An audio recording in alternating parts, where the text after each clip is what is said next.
कांदी कांदी आखिरु लुह सुखीगलाणी। घरु चलीगले जणे मनीष। जीवन नहींगला बुला षंढ। एभली एक घटना समग्र कटक सहर रे एबे चर्चार विषय पलटिछि।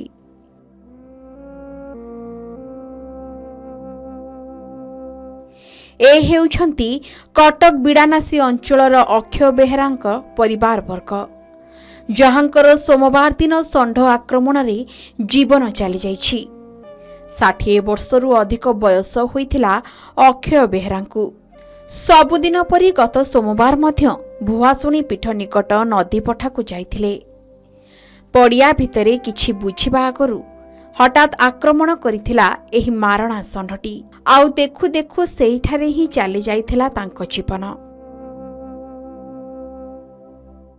मृतदेह उद्धार करी मृतदेह व्यवच्छेद पई एससीबी पठाइथिला बिड़ानासी थाना पुलिस।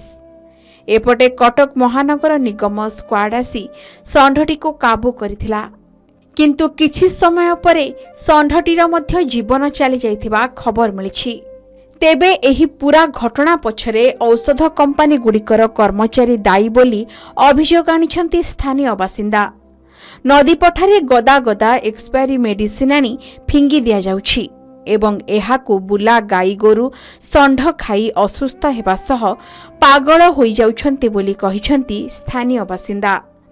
आमर गोपाल मानकर गाई चरिबा जगह होची पठा पठा होची भुआसुणी गाई चरा पठा। ए पठारे गाई गोरु एमती आगुरु आमर अनेक अनेक गाई गोरु तले सहस एबे से जो सहस गाई गोरु सकासे एबे लोकंकर बहु कमी गलानी भी गाई गोरु। आमर ए पठारे बहु लोक गाई गोरु तो सबले चरती पठा तापरे निर्भर। आज पर्यंत कोनोसी षंढ फंड एमती आक्रमण आम गाँव रे हेनी कि कोनोसी गाई गोरु एमती पागल है किछि हेनी। एठिकार पागल हेबार मुख्य कारण होची ए जो नानादी प्रकार पड़िया सब आनिक औषधीय जिनस आनी सब पकाउछंती तार मेडिसिन जार को आउ ताकू कोनोसी प्रकार पोतिबा कि पोड़ीबा कि कोन ता गोटे करबा संस्कार किछि नै। सी तांकर आनिले जोगरा एक्सपायरी हो जायछि से गदेई देले ऑफिस की जणै देले आगे हम ताकू डिस्पोज कर देलु।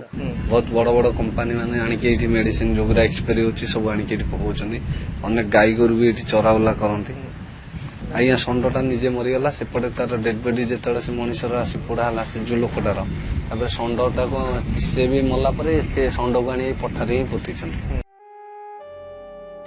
विगत किछि दिन धरी एही अंचल रे बुलुथिबा दुईटी षंढंकर आचरण रे परिवर्तन देखिबाकू मिलिथिला।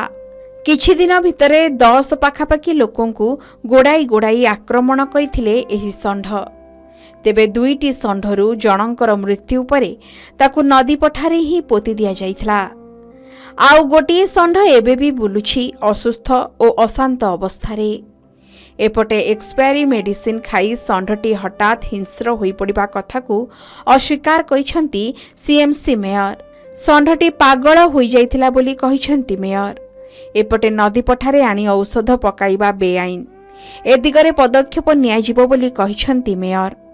बुला गोरु षंढ आदि पशुंक पाई आगामी दिन में पशुपालन विभाग सहित मिसी कटक महानगर निगम एक बड़ प्रकल्प आरंभ करने को जाउछि बोली मेयर कहिछंती। एटा आजिकार कथा नु एक्सपायर मेडिसिन माने से माने सब डंपिंग करती सेठी विभिन्न जगह रे हैला कि कोठी जोटी जनबसती बाहर जोटी कि भुआसुनी गडा होची कटक टाउन भीतर पूरा 10 किलोमीटर भीतर जाई एक रे षंढटा रियली पागला थिला। विस्तीर्ण इलाका टाउन भीतर हेले संभव ही था कारण लोक सांग सांग षंढ को धरे था आम गाड़ी बुलूची नहीं जाता जेहेतुटा भुआसुनी गड़ा जांगी कुआड़े भितर माने सहर टू पूरा विच्छिन्न इलाका तेणुक गोटे दुखद जीवन गला एवं षंढ भी जेहेतु पागला जाता षंढ भी मृत्युवरण कला आम षंढ को धरी आणलु से बाटे भी षंढ मृत्युवरण कला। जदि एक्सपायरी औषध प्रभाव रे षंढटीर अवस्था एपरी होई थाए तेबे एहा सांघातिक। तेबे एही नदी पठा बा नदी सज्जा को एबे अलियागदा भाभी सारिलेनी विभिन्न औषध कंपानी। एथिप्रति ध्यान देबा निहाती जरूरी। कटकरू वीडियोग्राफर शक्तिजीत पंडांक सह जय महांती रिपोर्ट के न्यूज ओडिशा।